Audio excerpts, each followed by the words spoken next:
Once you know who God is, worshiping God will be easy for you.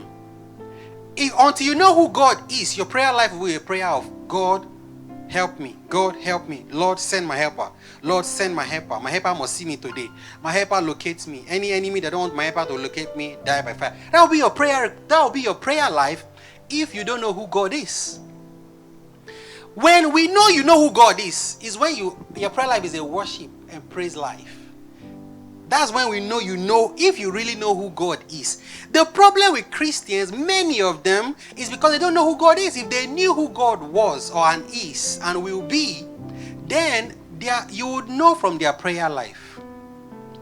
If you know that God is sitting in heavenly places, far above principalities and powers, if you know that Jesus won and has the keys of life and death in his hands, if you know that Jesus has taken care of your health issues so you can live in health and live long, do you know that your prayer life will be different if you really know? I'm not saying if you heard, because you must have heard this before.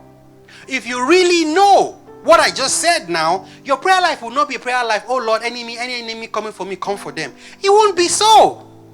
Because you know the truth. You know. You have known. The knowing I'm talking about is a knowledge where you are participating in what you know. I'm not saying you heard it. I'm saying you know it. If you know this truth, then no matter what happened, you would never succumb. The problem with people who are succumbing are people who don't know the truth. Because if you know the truth, you would know that you don't have any fight with any enemy. You would know. You would just know that the enemy is not your problem. You would know.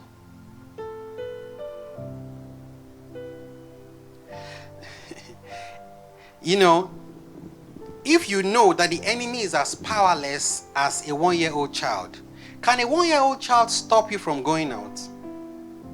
Even a 2-year-old, a 3-year, 5-year-old child, can they block the door and stop you? And they are so strong enough to stop you from going out? They can't. The devil is not even as strong as that child. But let's use that for example. The only time you don't go to where you're going to or you go late is when you start paying attention to that child. And you say, Junior, it's okay. Don't worry. I'm going to come back. And then you leave again. They cry. And you turn back. Don't cry. It's all right. Then you are not serious. You don't know where you're going. You don't want to go out yet. Because they don't understand what you are saying. As long as they are still children, they will not understand. They will just be crying. Praise the Lord. If you know what Christ has done for you, if you know who he is, if you know who God is, and what side you are on, then you would see that challenge, that problem, like that child who doesn't want you to go out.